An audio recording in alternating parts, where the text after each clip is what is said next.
Hello दोस्तों, आपने सुना होगा जुपिटर स्ट्रांग हो तो लाइफ में ग्रोथ होती है। पर क्या सच में एक प्लैनेट हमारी ज़िंदगी कंट्रोल करता है? और अगर जुपिटर इतना पावरफुल है तो स्पेस में वो एक्चुअली करता क्या है? आज जुपिटर को साइंस और एस्ट्रोलॉजी दोनों एंगल से डिकोड करते हैं। सोचिए, अगर आप रात को खुले आसमान की तरफ देखो तो कई सारे तारे और ग्रह दिखते हैं। उसमें से एक है बृहस्पति, जिसे साइंस की भाषा में जुपिटर कहते हैं। हमारे शास्त्रों में बृहस्पति को देवगुरु कहा गया है, देवताओं का गुरु। पर इंटरेस्टिंग बात यह है कि मॉडर्न साइंस भी जुपिटर को सोलर सिस्टम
सोलर सिस्टम का प्रोटेक्टर। साइंस के अकॉर्डिंग जुपिटर अपनी मैसिव ग्रेविटी से बहुत सारे एस्टेरॉयड और कॉमेट को अर्थ से डाइवर्ट करता है, इसलिए जुपिटर को बोला जाता है अर्थ का बॉडीगार्ड प्लैनेट। एस्ट्रोलॉजी में भी जुपिटर को प्रोटेक्टर, गाइड एंड बेनिफिट माना गया है। इसका मतलब जब जुपिटर स्ट्रॉन्ग हो, लाइफ में नेचुरल प्रोटेक्शन और सपोर्ट मिलता है।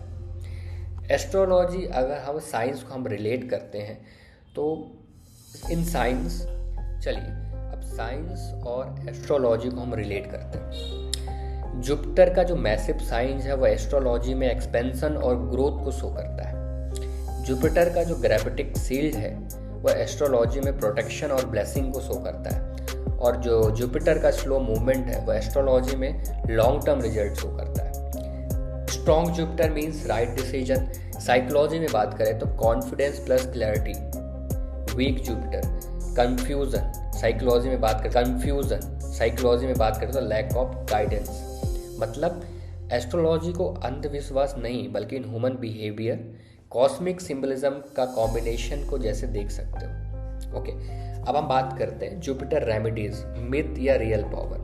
गुरु को स्ट्रॉन्ग कैसे करें। मान लो एक स्टूडेंट है जिसका नाम रोहन है, जिसके पास सारी फैसिलिटी अवेलेबल है, उसके पास बुक है, इंटरनेट है, कोर्स भी है, पर डिसिप्लिन और राइट गाइडेंस नहीं है। रिजल्ट्स पोटेंशियल होने के बाद भी ग्रोथ स्लो होगी उसकी। एस्ट्रोलॉजी बोलेगा आपका जुपिटर वीक है, साइंस बोलेगी कि guidance plus habit system weak है। तो असली सवाल ये है कि क्या जुपिटर की रेमेडी सच में काम करती है, सिर्फ बिलीफ सिस्टम है।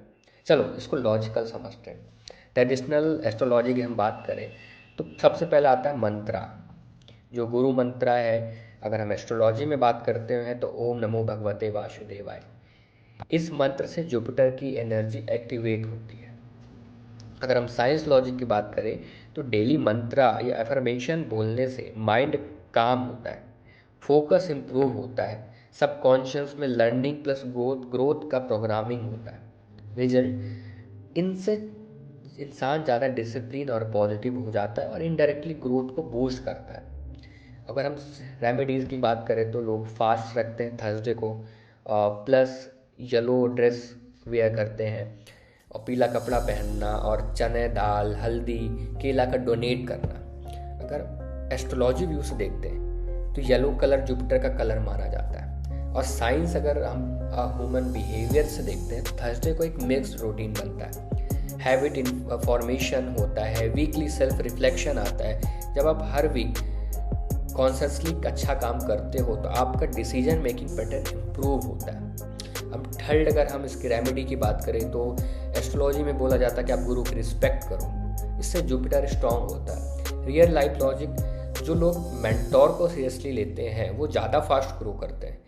गाइडेंस लेने की हैबिट लर्निंग कर्व फास्ट होती है। यहाँ एस्ट्रोलॉजी और साइकोलॉजी 100% मैच हो जाता है। सेकेंड, अगर हम बात करते हैं प्रैक्टिकल रेमेडीज़ की जो मॉडर्न लाइफ में हम लोग यूज़ करते हैं, लाइक नॉलेज इन्वेस्टमेंट। जुपिटर बोला जाता है कि आप बुक पढ़ो, कोर्स लो या स्किल अपग्रेड करो तो आपका यहाँ पे जुपिटर स्ट्रांग होगा। मीन्स एस्ट्रोलॉजी बोलेगा कि जुपिटर इक्वल टू नॉलेज और साइंस बोलेगा see skill upgrade equal to income plus growth probability बढ़ता है। तो जब आप लर्निंग में इन्वेस्ट करते हो तो आपका प्रैक्टिकली अपने जुपिटर को स्ट्रांग कर रहे हो। अगर हम एथिक और लॉन्ग टर्म थिंकिंग की बात करें तो जुपिटर शॉर्टकट का प्लैनेट नहीं है, ये लॉन्ग टर्म ग्रोथ का प्लैनेट है। गलत तरीके से पैसा कमाना मीन्स जुपिटर वीक और सही तरीके से slow growth means Jupiter strong. Science angle से लॉन्ग टर्म थिंकर ज़्यादा स्टेबल सक्सेस अचीव करता है। लाइक और रेमेडीज कैसे वर्क करती है, लाइक अगर हम मंत्रा करते हैं तो हम अपने जो ट्रेनिंग में फोकस करते हैं, क्लैरिटी करते हैं तो ग्रेटिट्यूड प्लस अबंडेंस माइंडसेट होता है। अगर हम डिसिप्लिन करते हैं तो हमारी जो हैबिट लूप स्ट्रांग होती है। अगर हम लर्निंग करते हैं तो उससे करियर ग्रोथ प्रोबेबिलिटी बढ़ती है। और अगर हम मेंटोर की रिस्पेक्ट करते हैं तो हमें राइट फीडबैक लूप मिलता है। तो रेमेडी में मैजिक नहीं है, ये ह्यूमन बिहेवियर को रीप्रोग्राम करने के टूल है। और एक टाइम ये भी आता है जब जुपिटर के रेमेडीज काम नहीं करते, तो जब इंसान सिर्फ मंत्रा करे पर एक्शन न ले, जब नॉलेज लेने के बजाय सिर्फ पूजा पे डिपेंड करे, सब गलत हैबिट चलती रहे, तो एस्ट्रोलॉजी बोलेगा रेमेडीज का फल नहीं मिला, साइंस बोलेगा बिहेवियर चेंज नहीं हुआ। ओके, तो जुपिटर को स्ट्रॉन्ग करने का मतलब सिर्फ ग्रह को खुश करना नहीं, बल्कि अपने लाइफ में नॉलेज बढ़ाना, राइट गाइडेंस लेना, एथिक्स फॉलो करना, लॉन्ग टर्म विजन बनाना। अगर ये सब हो गया तो चाहे आप एस्ट्रोलॉजी मानो या साइंस, रिजल्ट ऑलमोस्ट सेम आता है। ग्रोथ, स्टेबिलिटी और क्लैरिटी आती है। हमारे शास्त्रों में बृहस्पति को देव गुरु कहा गया है क्योंकि सिर्फ ज्ञान नहीं बल्कि डिसीजन मेकिंग और लॉन्ग टर्म विजन देते हैं। साइंस में भी जुपिटर को देखिए, सोलर सिस्टम का सबसे बड़ा प्लैनेट है जो इनर प्लैनेट को एस्टेरॉयड से काफ़ी हद तक प्रोटेक्ट करता है और सिस्टम को स्टेबल रखता है। इसलिए चाहे स्पिरिचुअल हो या साइंटिफिक, गुरु का कॉन्सेप्ट हमेशा स्टेबिलिटी, गाइडेंस और लॉन्ग टर्म ग्रोथ से ही जुड़ा हुआ है। ओके, पर एक सवाल यहीं ख़त्म नहीं होता। अगर आप जुपिटर सच में अर्थ का प्रोटेक्टर है तो फिर सैटर्न का रूल क्या है? क्या वो किसी भी तरह ह्यूमन लाइफ या सोलर सिस्टम को कंट्रोल करता है? और क्या ग्रह के पीछे का कोई साइंटिफिक लॉजिक छुपा हुआ है जो हमें अभी तक समझ नहीं आया? इसके जवाब में नेक्स्ट वीडियो में मैं रिवील करूँगा। तब तक कमेंट में बताओ आप साइंस को ज़्यादा मानते हो या एस्ट्रोलॉजी को। वीडियो पसंद आए तो लाइक करो और ऐसे इंटरेस्टिंग स्पेस और मिस्ट्री कंटेंट के लिए चैनल को सब्सक्राइब करना मत भूलना। Thank you.